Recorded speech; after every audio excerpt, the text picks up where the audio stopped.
કે હમણાં થોડા વખત પહેલાં જ પરિક્રમામાં ગયા હતા, લીલી પરિક્રમામાં. એ દર વખતે જાય, આ વખતે જવાના. આટલી જૈફ ઉંમરે પણ ચાલીને કરવાની, બોલવાનું નહીં, લૌકિક વાતો નહીં, ઠાકોરજીની સેવા, ચાલવાનું ને ભગવતના. હવે બ્રજમાં તમને 6 ઋતુનો અનુભવ થાય. ખટ ઋતુ, વરસાદે આવે,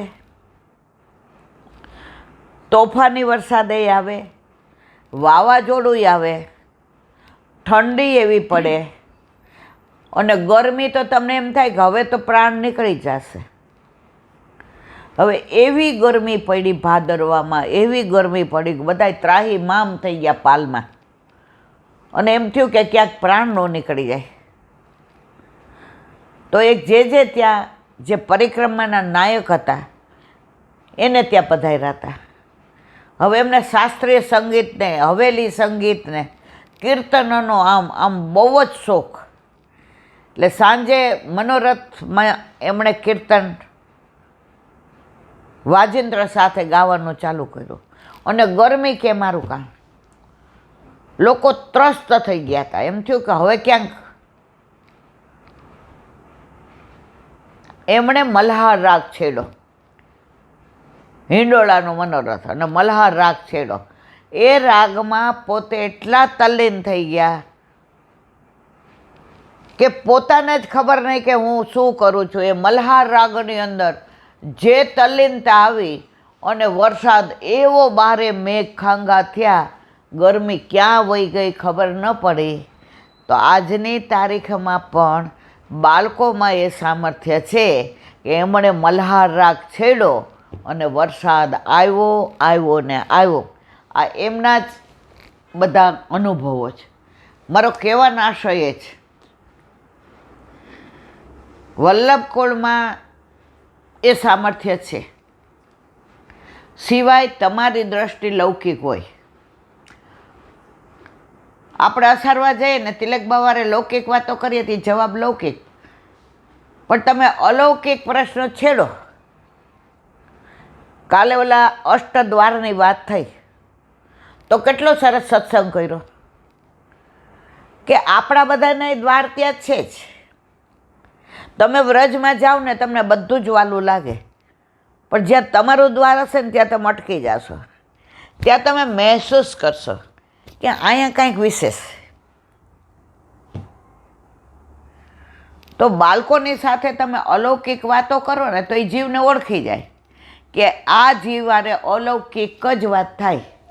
અને જે પ્રવાહી જીવ આવ્યા હોય એટલે પાત્ર વિના પીરસાય નહીં. એ પ્રશ્ન કરે કે વાતો કરે, એના ઉપરથી જે સમજી જાય કે આને આ જ વાત કરાય. હમણાં 6 મહિના પહેલાં અમે બીજા એક જેને ત્યાં, એ કૈલાબેન અમે અમેરિકાથી આવ્યા છીએ તો અમારા બધું પધરાવા જવું છે. ગાડી લઈને આવ્યા હતા, હાલો ને અમારે ભેગા. મેં એને કીધું તું 7 પછી હું આવું. 7 સુધી અમારે 7:15 સુધી 7:30 સુધી સત્સંગ હોય. અને જો અત્યારે અમે સત્સંગ ના કરીએ પછી ટાઈમ રહે નહીં, અને યુટ્યુબમાં બધા રાહ જુએ, અને મારો બધી ઇન્દ્રિયોનો વિનિયોગ થાય નહીં તો હું સત્સંગ વિના વાંજડા. એટલે 7:30 આવ્યા ને ત્યાં પધરાવા ગયા. એમની સાથે એક એમના ફ્રેન્ડ હતા, વૈષ્ણવ ખરા, અમેરિકામાં રહી, અને બેયની ફ્રેન્ડશીપ. એટલે આમણે કીધું જે સામગ્રી, એટલે કે ઉપર પધરાઈ આવો, જાઓ. ઉપર પધરાવ્યા એટલે પછી કે શું ઠાકોરજી પ્રસન્નતામાં આમ તેમ બધી સરસ અલૌકિક વાતો કરે. ઓલા ભાઈ મારા જેવા હતા, પ્રવાહી. એ કે છેલ્લું મોડલ ટાટાએ કયું કાઢ્યું ગાડીનું? ગાડીનું છેલ્લું મોડલ કયું કાઢ્યું? જે એને માપી લીધો. આની હાજરીમાં કોઈ અલૌકિક કુંજ, નિકુંજ, નિબીડ કે નિભૃતની વાતો થાય નહીં. આની હાજરીમાં કોઈ ઠાકોરજીના સાનુભાવની વાત ન થાય. આની હાજરીમાં પ્રવાહી વાત કરાય. એટલે જે એ પછી કીધું કે આમ ને તેમ. પછી કે તમારી પાસે કઈ ગાડી છે? હવે મેં જે મોઢા સામું જોયું ને આમ એમને જરાય ગમતું નહોતું કે તમે અહીંયા અમારી સાથે આ વાતો કરવા આવ્યા છે. પછી કે શેરબેર ભરો છો? એટલે જે કીધું એવો અમને ટાઈમ નથી હોતો. હું તમને ટીપ આપીશ તમારે ભરવું હોય તો. જે કે એ બધું અમારું કામ નહીં. અમારે તો અમારા વૈષ્ણવ આવે સવારથી સાંજ, અમારા ઠાકોરજી હોય, પધરામણી હોય, બારગામ મનોરથ હોય તો ત્યાં જવાનું હોય. અત્યારે જો આ તમારા મિત્ર મળવા આવ્યા એ અમેરિકાથી આવ્યા છે, તો એની યારે અમે અડધો કલાક ના, આ તો તમારે જરૂર હોય તો આપણે ટીપ આપશો. હવે જોજો આગળ. પછી અમે તો ત્યાં બધા ચરણ સ્પર્શ કર્યા, ઓલા બેને ભેટ ધરી. એટલે આમણે 10ની નોટ કાઢી, જ્યાં પ્રવાહી જીવ હતો એ, અને ઓલા બેને 5000 ભેટ ધરી, અમેરિકાથી આવ્યા હતા. આ પ્રવાહી જીવ હતા એના ગુરુઘર હતો, 10 રૂપિયા મૂક્યા. જે મને ઈશારો કર્યો કે એ 10 જુદા મૂકી દો, એ ગાયબા જશે. એટલે હવે હું તો વર્ષોથી બાળકો સાથે વલ્લભની કૃપાથી ને બધે જાવ આવું, એટલે આપણે તો તરત સમજી ગયા. એટલે એ 10ની નોટ આઘી મૂકી. પછી કીધું જે હવે અમે રજા લઈએ. એટલે બેન નિરાતે આવજો. એટલે ઓલા કે 3 મહિના હું રોકાવાનો છું, મને અનુકૂળતા હશે તો આવીશ. જે મારી સામે ઈશારો કર્યો કે બસ હવે અડધો કલાક તો અમારી લૌકિકમાં બગાડ્યો. પછી બહાર ગયા અને એણે સેન્ડલ પહેર્યા, જે જોયું ને એટલે પાછું બહુ મહિલા બેન. મેં તો હા મારવાલા, મને કે આ 10 રૂપિયા કોઈ ગૌશાળામાં પધરાવી દેજો. હું સમજી ગઈ કે આ જીવ ભેટ ધરી, પણ હવે કારણ પૂછવાનો આપણો અધિકાર નહીં. હવે જે પરાકાષ્ઠા છે એ મારે કેવી છે. હવે રસ્તામાં ગાડી એમની હતી. તમે હતા કે હું હતા ને? હું એકલી જ ગઈ હતી. હા, તમે ત્યાં તમારા ઓલા કોન્ફરન્સમાં ગયા હતા.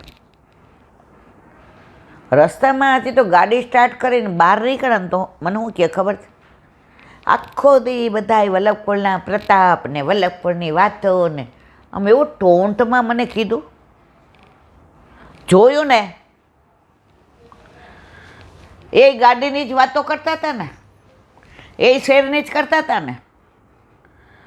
કળિયુગ તો બધામાં છે. હવે મારી છટકી, આપણે પછી છોડીએ તો નહીં. મેં તો 1 મિનિટ, હું તમારી વાત સાથે સહમત નથી.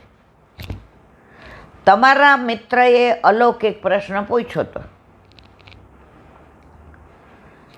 કે જે અમારે ઘણીવાર ઠાકોરજી પધરાવીને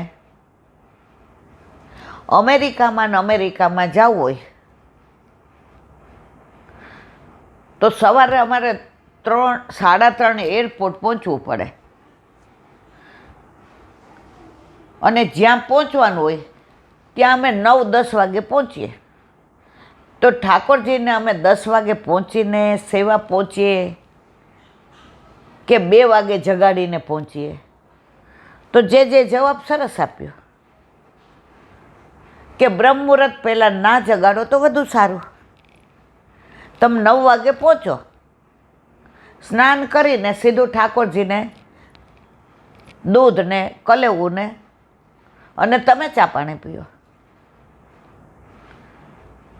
તો મેં કીધું એમની સાથે એમણે કઈ વાત કરી? ઠાકોરજીની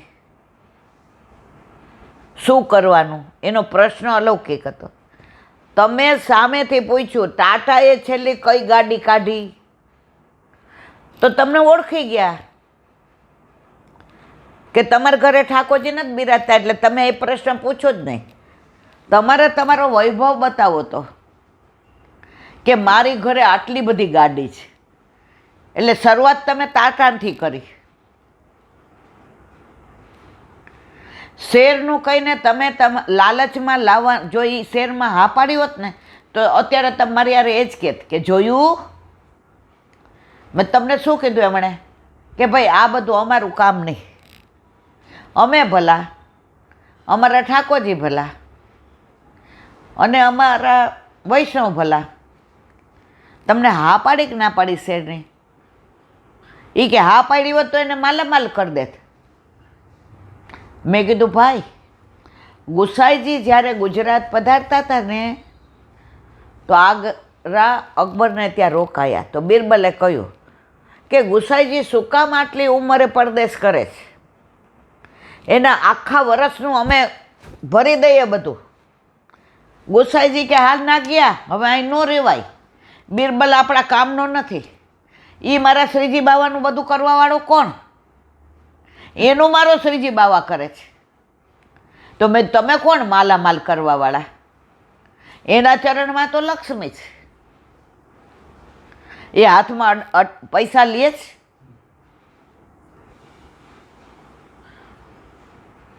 મને કે એમ પછી એણે, આ લોકો હોશિયાર ને બધા, પછી એણે યુટર્ન લીધો.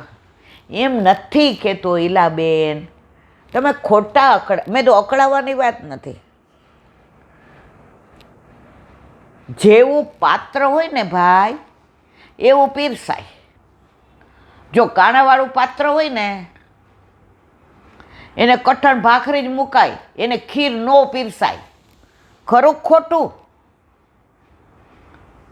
અને સુંદર મજાની થાળી લઈને બેઠા હોય ને એને તો ખીરેય દેવાય ને બાસુંદી દેવાય, ખમણે દેવાય ને ગરમ ગરમ પૂરી દેવાય. એટલે તમારું પાત્ર જેવું હતું, તમારા ભાગમાં ભાખરી આવી અને આમણે જે પૂછ્યું તો એના ભાગમાં બાસુંદી ને બધું આવ્યું. મને કે પહેલાં તમે એવા છો જે મને આવું કહે છે. મેં તો મને ખબર છે તમે બહુ પૈસાવાળા છો, તમારે પૈસાનું અમને બધાને ફીલ કરાવો છે. તમે 10 વાર મને આવતા ને જતા કીધું અમેરિકા આવો તો આવજો, તમને આમ બધું દેખાડું. મેં તમને શું દેખાડો? મારો દીકરો એવી જોબ કરે છે કે મને આખી દુનિયા દેખાડે. મારા દીકરાનું નથી લેતી તો હું શું તમારું? અને તમે તમારા ઘર ઠાકોરજી નથી બિરાજતા, પાછા તમે આખા રસ્તે મને એમ કહો ભગવાન બધા એક છે. છતાંય હું નહોતી બોલી, પણ તમે જ્યારે આ વલ્લભકુળનું કહો ને એટલે મને કે બેન મારા શબ્દો પાછા લઉં છું. મારો આવો કહેવાનો કોઈ ઈરાદો નહોતો. મેં કીધું આ બગાડીએ છીએ આપણે, બધી વાત બગાડીને બહાર કરીએ. હવે તમે બહાર કેવું કહો આવો એટલે લોકોને શું થાય? હાય હાય વલ્લભ. ના, વલ્લભકુળ એવું નથી. અને આજે બધાને સાક્ષાત અનુભવ થાય છે. મેં અહીંયા પ્રસંગ કહેતો હતો ઓલા કે એક ભાઈ હતા,